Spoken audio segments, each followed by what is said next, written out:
the sun is out again. Great little country this.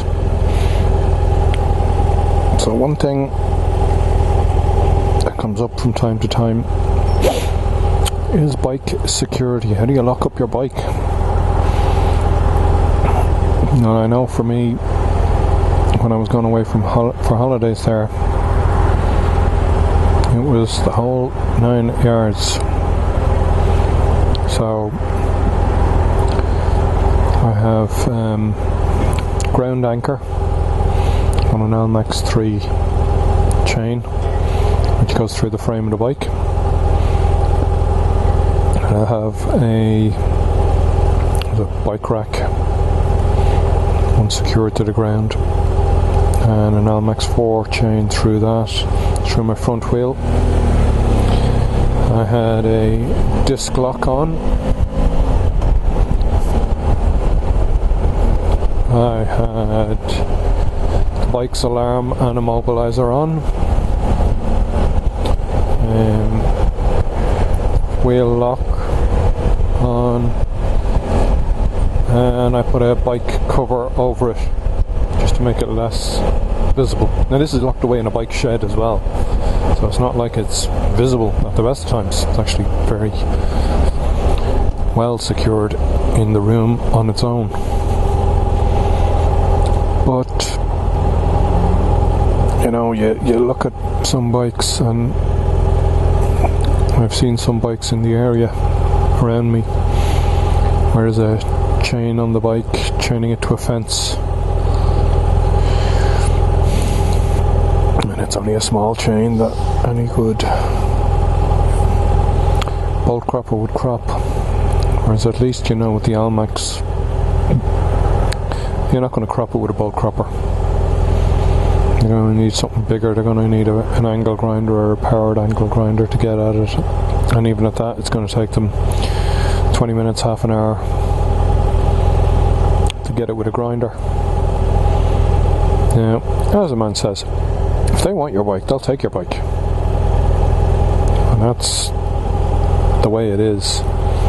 So it's all just a matter of making it more and more complicated for them, and they look at another bike and go, fuck it, that one's easier to take, mightn't be as nice, but it's a quick sale, I'll take it. And that's what you want.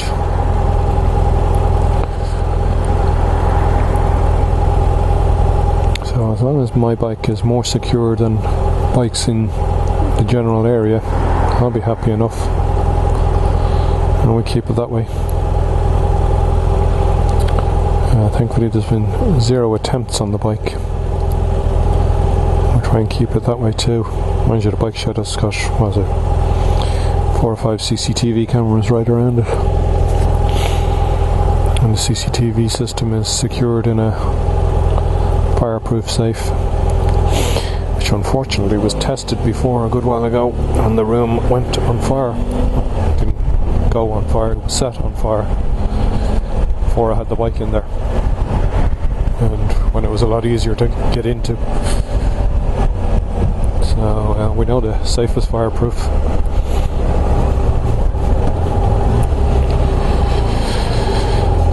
So at least then we'd have a recording of them stealing the bike, and whatever that's worth.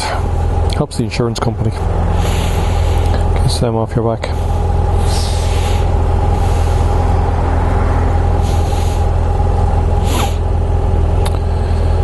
So what else is there today? Some of those clouds look a little bit daunting and a bit wet. Hopefully it'll stay off though. We're around there for a spin. It's great to get out on the bike when you can. Clears the head. You get to focus on just riding the bike and talking to yourself. Oh, the joy of it all. Oh, I'm not talking to myself. I've got a few subscribers still. Haven't hit good numbers yet. But I think it's more therapeutic than desire to seek attention. Mind you, I don't think I've come across too many vloggers that have this desire to seek attention. They just post stuff that's relevant to them, and we find it useful. But it is always a good way to learn about others. And before I even got on a bike, I was watching blogs on how to slow turn and how to corner and how to this, that and the other. YouTube is great for that. How to. And stick in just about anything you want, and somebody out there is going to have done it at some stage and will give you some instruction on it. And yesterday I was having a problem between my camera and my computer, and I couldn't find a how to.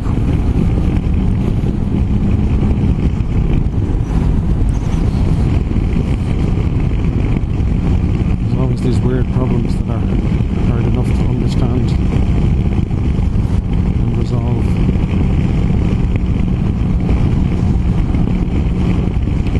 But in general, YouTube is great for finding these how-tos and giving you if not the full solution, a half solution or a better idea on how to investigate a problem and how to put a workaround in place.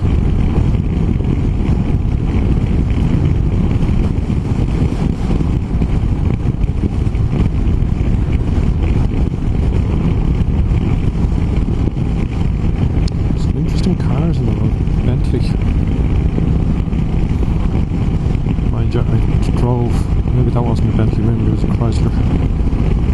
Or actually, probably a Bentley over here. And one time in the States, they didn't have the car I booked, so they gave me a Chrysler 300, which was one of these big, I suppose the Americans call them town cars.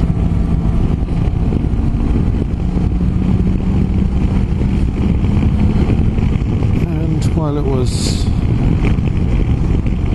comfortable inside, it felt like I was driving a tank. It cornered like a tank. You were dragging it around corners, even when you're not doing big speeds.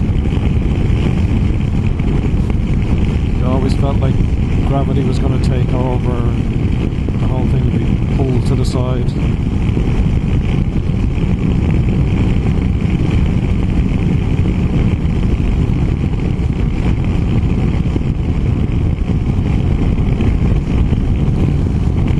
A U-turn just for the crack. See, did they come after me? No. Garda checkpoint. The boys are out in force these days. It's great to see. And I don't mind the little inconvenience of having to stop and say hello and yes or no sir, 3 bags full sir. Generally the boys are grand. Or girls. Well, looks like we have a tow truck there, so somebody is having a bad day.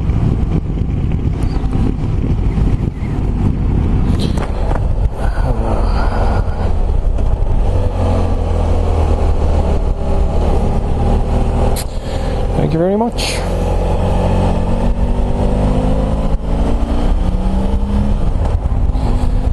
They are looking for cars today. Whatever's up with them.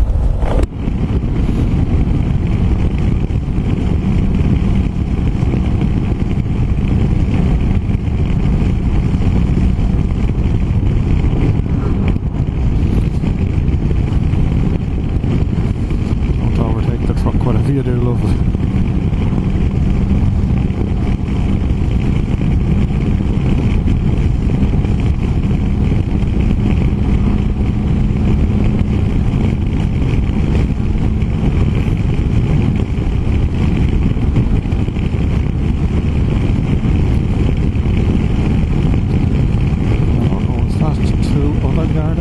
Waiting for somebody to do a U-turn.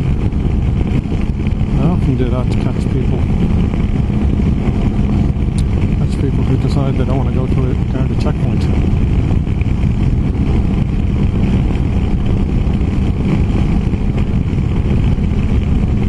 Usually the only reason you don't want to go through a Garda checkpoint is if you've got something to hide. No tax, no insurance, no license, learner driver with no accompanying driver.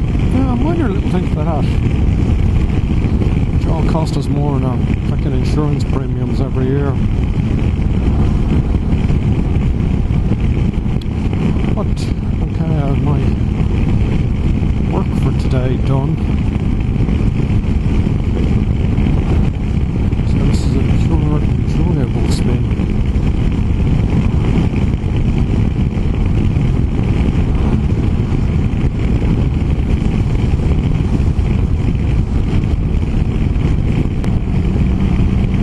Every day is an exploration.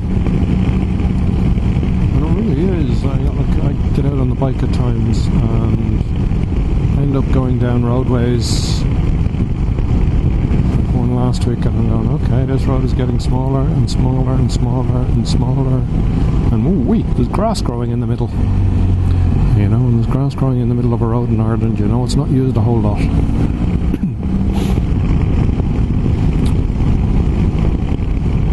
then, of course, I must look for that. These signs that say 80 kilometres an hour and there's grass growing in the middle of the road, or the signs that have 100 kilometres per hour and there's grass growing in the middle of the road.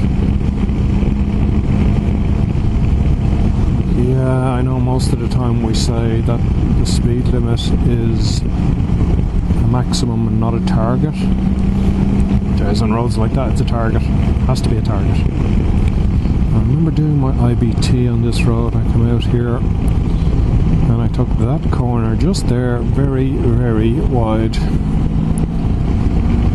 And the instructor said it to me afterwards. Oh, you're very wide on that corner. I was going like, yeah, well, I hit a big patch of mud and the whole back slid out of the bike. Did you not see that bit? Yeah, I hit a spot of mud on that corner. It was a miserable wet day. Roads were like this. And again, like this, there was mud and gunk on the road, and I was hitting that corner at a decent speed.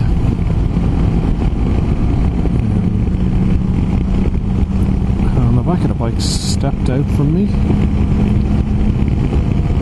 And thankfully, rather than panic, I just eased the throttle down a little. And I mean very little. The back end gripped again, and I went on, and it looked like I had it just looked like I took the turn wrong rather than I was doing anything wrong. But the bike slid out, the back slid out a bit, and then came back again. No harm, no foul. But it was, yeah, like this. Absolute shit on the roads, muck and dirt, and yeah, the farmers are out in force at the moment. Need a lot more rain to clear these roads off. At least the roads are quiet. Not a problem when you're in a car or a van, but it's a little bit more of a challenge when you're on your bike.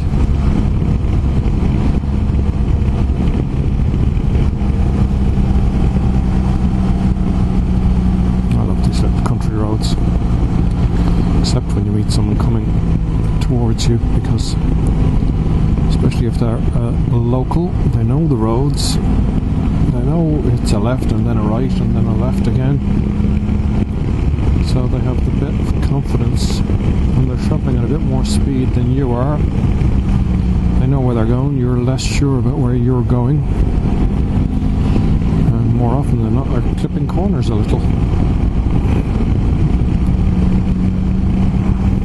Clipping corners, kind of likely to clip the edge of you at times. Left, right, straight. I know where we are